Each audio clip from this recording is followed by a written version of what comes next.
I'm Valentina, and I should have known something was wrong when my mother texted me 3 times to confirm I was coming to Sunday dinner.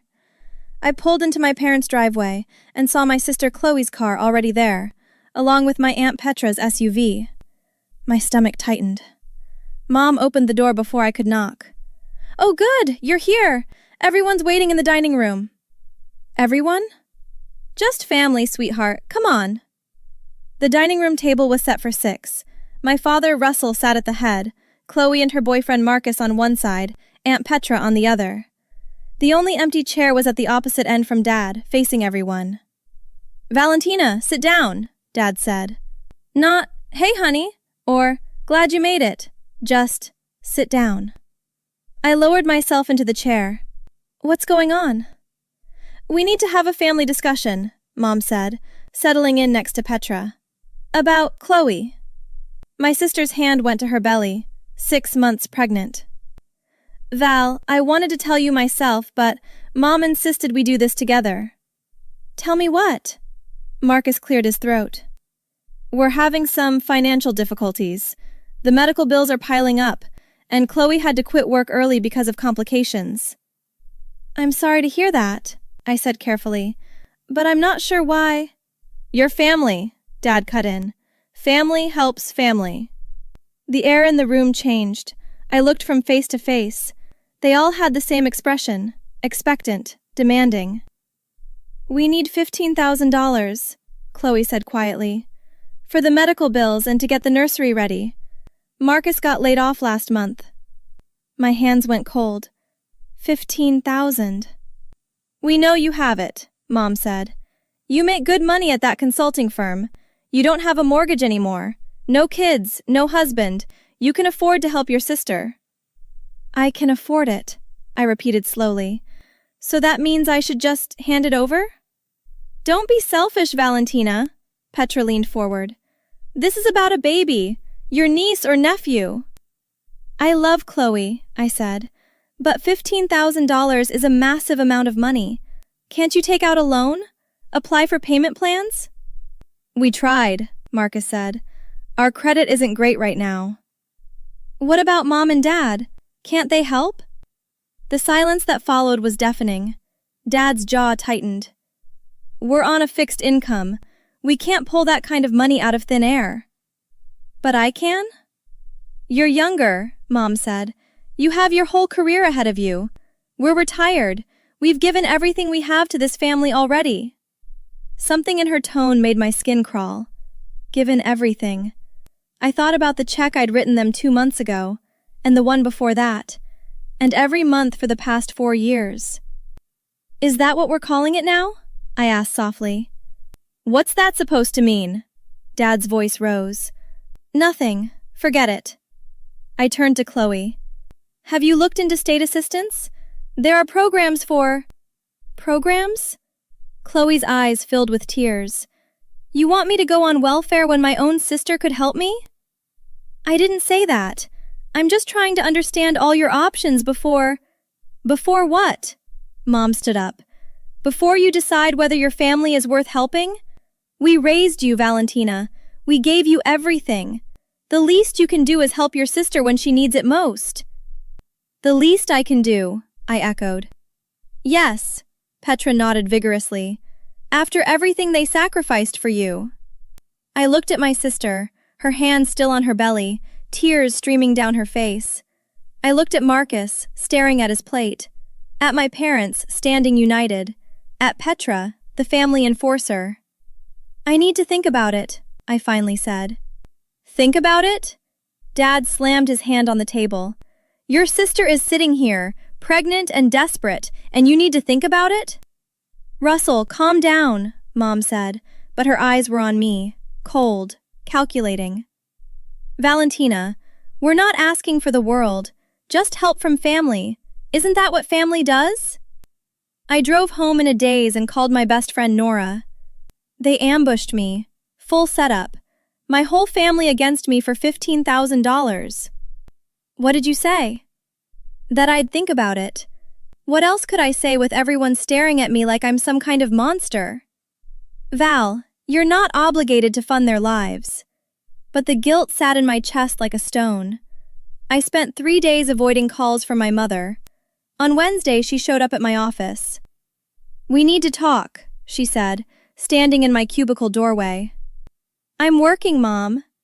"This is more important than work." She sat down uninvited. "Valentina, I'm disappointed in you, truly disappointed." "Because I haven't immediately given Chloe $15,000? "Because you're being selfish. Do you know what people would think if they knew you refused to help your pregnant sister?" "Who would they hear it from?" Her smile was thin. "People talk, honey. Petra's already mentioned it to some cousins. They're shocked, honestly." My hands clenched.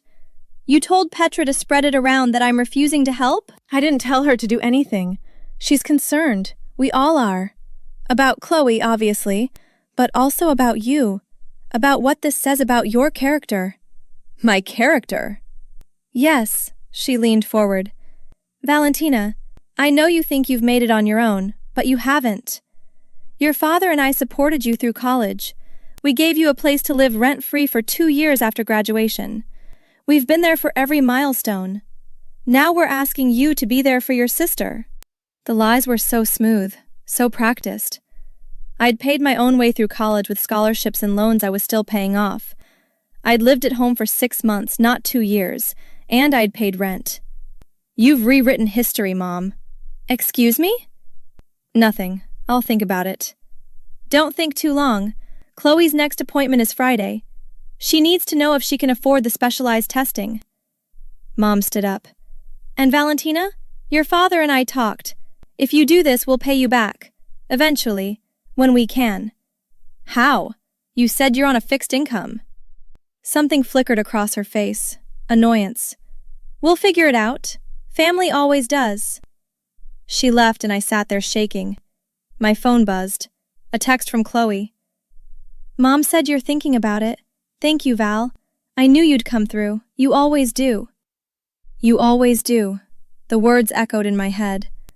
I pulled up my banking app and looked at my transaction history. Monthly transfers to Mom and Dad for 4 years. $1,200 a month. $57,600 total. I'd been supporting them since Dad retired early after getting fired for attendance issues. They'd never told anyone. They'd let everyone think they were comfortable while I'd been quietly funding their lifestyle. And now they wanted more. They wanted $15,000 for Chloe, plus the continuation of my monthly payments. They wanted me to be the family bank account while they took credit for being generous parents. My phone rang. Petra. I answered. "Valentina, I'm calling as someone who cares about you. This situation with Chloe is getting serious. She's very stressed and stress isn't good for the baby." "I understand that, Petra." "Do you? Because it doesn't seem like it. If something happens to that baby because Chloe couldn't afford proper care, how will you feel? Could you live with that?" My breath caught. "That's manipulative." "It's realistic. Actions have consequences. Or, in your case, inaction." She paused. "Your mother called me crying yesterday. She's heartbroken that her daughter won't help family." "Did she mention that I've been giving them over $1,000 a month for 4 years?" The silence stretched out. "What?" Petra finally said. "You heard me. $1,200 every month since Dad retired. They never told you that, did they?" I don't believe that." "Check with them. Ask them directly. Ask them where their mortgage payments come from, their car insurance, their groceries." "Valentina, even if that's true, it doesn't change—" "It changes everything." I hung up. Friday afternoon, my mother called. "We need you to come over, right now." "I'm at work." "This is an emergency. Chloe's at the hospital." My heart dropped. "What happened? Is she okay?" "Just come, please." I drove to the hospital, my mind racing. I found my family in the waiting area. Chloe sat in a wheelchair looking pale but not injured. Marcus stood behind her. My parents flanked them like guards. "What's wrong?" I rushed over. "Are you okay? Is the baby—" "The baby's fine," Chloe said, but she wouldn't meet my eyes. "I had some cramping. They monitored me. Everything's normal now." Relief flooded through me. Thank God, you scared me. The doctor said it's stress, Mom said pointedly. Stress from financial worry. I stepped back. You called me here for this? You said it was an emergency. It is an emergency. Dad moved closer. Valentina, this has gone on long enough. You're going to write that check, and you're going to do it today. Or what? Or we'll make sure everyone knows what kind of person you really are, Mom said. Petra's already talking to the family. By this weekend, everyone will know you refused to help your pregnant sister. People in the waiting room were starting to stare. A nurse glanced over, concerned. Let's go outside, I said quietly. We moved to a courtyard area. The moment we were alone, Dad got in my face. Enough games. You have the money. You're giving it to Chloe. End of discussion. I've been giving you money for years, I said, my voice shaking. $57,600. Every month. $1,200. For 4 years. And you never told anyone.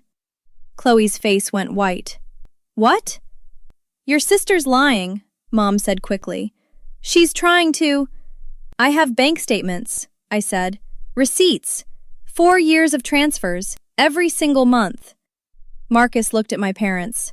Is that true? We paid her back, Dad said. Most of it. She's exaggerating. You didn't pay back a penny. I turned to Chloe. Did you know about this? Her silence was answer enough. You knew, I said slowly. You knew I was supporting them, and you still came to dinner to ambush me for more money. It's different, Chloe whispered. I'm pregnant. You need me to fund your life while Mom and Dad keep taking their cut. The pieces clicked together. That's what this is. You want me to give you $15,000 while still sending them their monthly check. You're all in on it. Valentina, stop being dramatic, Mom said. We're family. Family shares resources. Shares? You take. You've been taking for years and lying about it, making me look selfish when I'm the one keeping you afloat. We raised you, Dad shouted.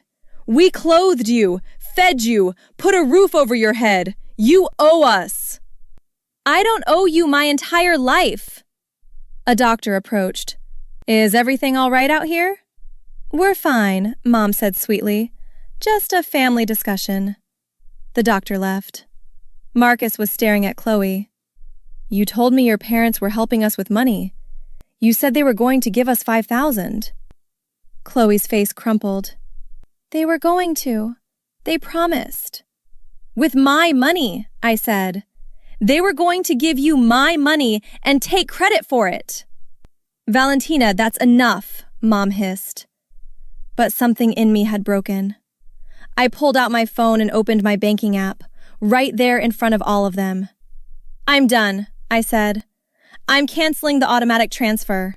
No more monthly payments. Not one more dollar. Ever. I pressed confirm. The change went through immediately. My mother's face went from red to pale in seconds. You can't do that, she breathed. I just did. We'll lose the house, Dad said. We can't make the mortgage without… Then downsize. Get jobs. Figure it out. I'm not your retirement plan anymore. The fallout was immediate. By Monday, Petra called me crying. Your parents are telling everyone you abandoned them, that you stole money and cut them off out of spite. Let them tell people. I have 4 years of bank statements proving otherwise. Valentina, please. They're family. Can't you just… No, I can't. I'm done, Petra. She hung up. Over the next week, more family called. Some to yell, some to guilt trip. But a few, like my cousin Isaiah, called to say, I always wondered how they afforded their lifestyle. Makes sense now. Chloe called 2 weeks later. Marcus left me. My stomach twisted.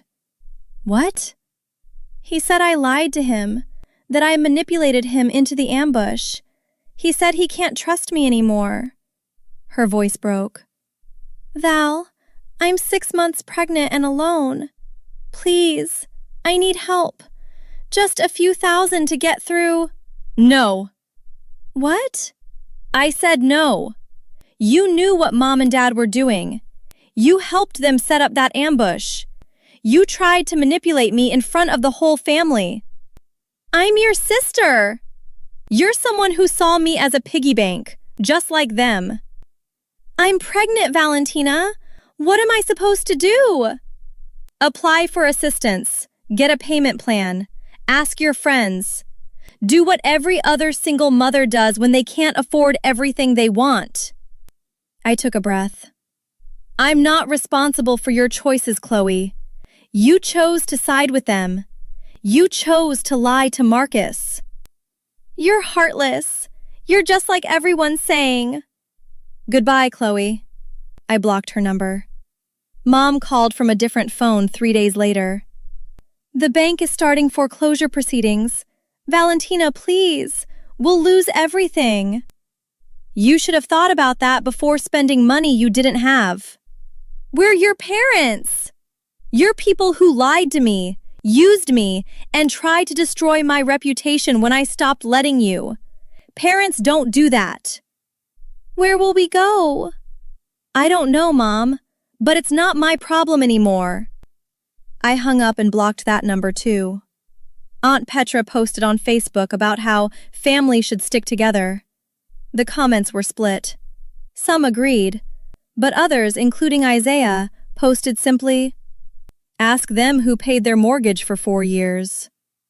Mom's friends started asking questions. The family narrative crumbled. People who'd been told I was selfish started learning the truth. My parents' social circle began to shrink as people realized they'd been lying for years. Last week, I saw Mom at the grocery store. She tried to approach me. I turned and walked away. She called after me. Valentina, please. We can work this out. We'll pay you back. We promise. Ike advocates. Chloe had her baby last month, a girl. Petra sent me a picture. I deleted it without looking. My bank account is growing for the first time in years. I got a promotion at work. I'm sleeping better than I have since this nightmare started.